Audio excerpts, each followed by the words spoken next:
Architecture is a vast profession that requires you to learn a wide range of skills. It's partly the reason why it takes so long to become an architect.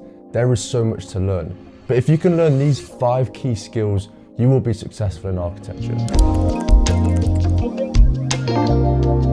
Okay ladies and gents, welcome to a brand new video. If you're new to the channel, my name is Rowntree. I'm an architectural designer and content creator. And if you could please hit that subscribe button, that'd be much appreciated. So in this video, I'm going to be talking about 5 crucial skills that I think you must learn in architecture. And if you learn these skills, I think you will find a lot of success. The first one is to learn how to design. Of course, in architecture, at the core, we are designers. And understanding the fundamental principles of design and following a design process is key. Our role in architecture is to design spaces that respond to client needs, societal needs, cultural needs, environmental needs.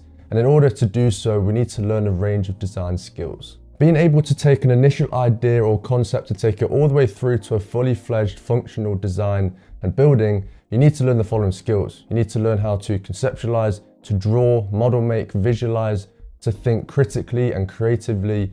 There are these different design skills that you need to learn. And all of these skills are basically teaching you how to create a design scheme that responds to a client brief, but in a creative and thoughtful way. And from my experience, the best way of learning these design skills is just through practice and to be able to do them through experience, through many years of trial and testing.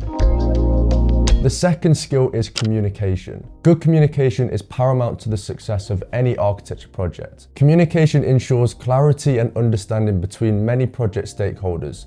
When you're communicating your projects to clients, to your tutors, critiques, peers, team members, any other stakeholders in the project, communication is vital. And in architecture, communication comes in 2 separate forms. It comes as visual communication and verbal communication. Visual communication is the visualization and representation of your architectural ideas through drawings, diagrams, visualizations, renders, models, all to help your tutor, client, critique, team members help visualize your project. This is all about visually describing your architecture project as clearly and effectively as possible. And within visual communication, you have graphic communication that is made up of these 4 key components: style, color, composition and hierarchy, and typography. Learning how to visualize your project through these visual tools will help gain the conviction and confidence of your viewer. And the other type of communication is verbal communication, and this is simply in the way that we speak about our projects. All the visual content in architecture is absolutely crucial for visualizing your architecture projects, but having to speak about it is crucial to make sure that you gain feedback and develop the project further. Describing your project clearly and articulately to a stranger is a great skill, but it's something that really takes a lot of work. I believe both verbal and visual communication are equally important, and I think communication is the most fundamental skill to learn in architecture. If you want to learn key verbal and visual communication skills, I would highly recommend you check out my architecture presentation and communication courses. The courses will take you through my step-by-step drawing process for visualizing my architecture projects, and it will also teach you how to build your communication style. I will also teach you how to create structure and narration through your architecture presentations and how to speak confidently and clearly when you present your architectural ideas. If any of that interests you, sign up today and gain lifetime access to 8+ hours of premium content.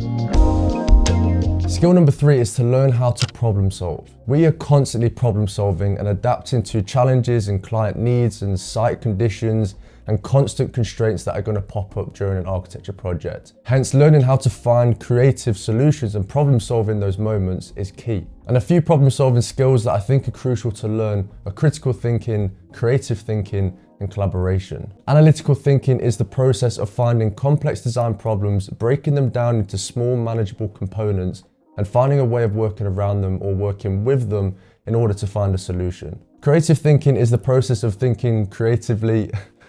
It sounds kind of obvious, but it's also about thinking outside of the box and trying not to avoid constraints or challenges, but instead working with them and finding creative design solutions. Finally, learning to collaborate and work with multidisciplinary teams across different types of professions and coming together as a team, gaining all of the knowledge from everyone in the team and finding solutions to those constraints, I think is really important.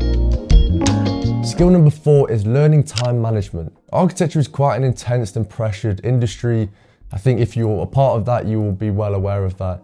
Because we work towards time pressured deadlines, there is a lot of work to be done for each deadline, and it can become overwhelming and intense. I think it's very common for people to find architecture quite overwhelming with the amount of work that's required and the constant pressure with deadlines. Learning to manage your time will help you reach your deadlines, but also make your day-to-day work a lot less stressful and way more manageable. Some management techniques that I have learned over the years that have helped me massively is creating lists, time blocking, and learning to priority manage. The process of writing lists for me is writing to-do lists weekly, daily, monthly, and simply just getting down what needs to be done on paper, writing it in a list format.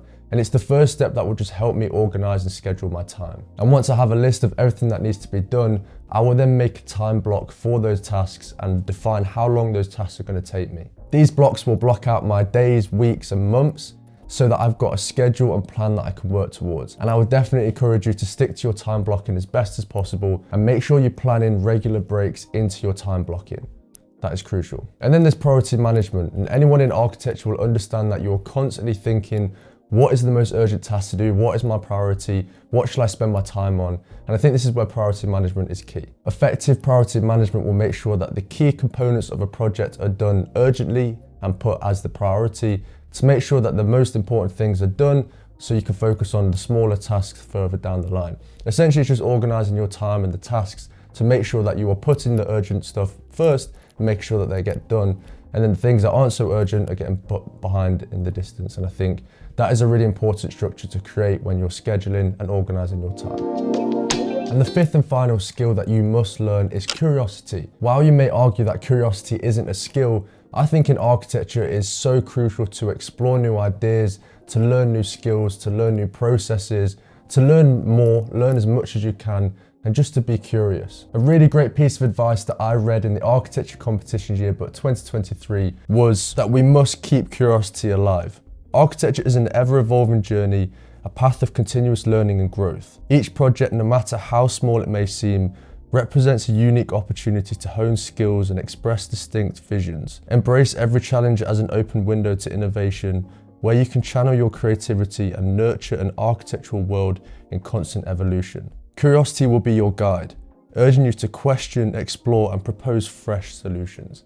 And I think that's a really great piece of advice from the team of the One Line project that won the first prize in this competition. And architecture is such a unique profession that allows us to learn so many new skills. Professional development and actively building your skill set is so important. I believe designers should sign up for a workshop, should get involved in architecture competition, to pick up a magazine like this that is going to inspire you and teach you all the intricacies of building a competition winning project to help you grow as a designer. And if you'd like to get your hands on this architecture competition yearbook, where you can read how each project won their competition, receive some brilliant project advice, and be inspired by beautiful drawings, I'll leave it linked down below in the description. So if you can learn design, communication, problem solving, and time management skills and be curious, you will absolutely find success in architecture. So thank you so much for watching today's video. I hope you enjoyed it. If you did, please smash the thumbs up button, make sure to subscribe, hit the notification bell, and I'll see you next time.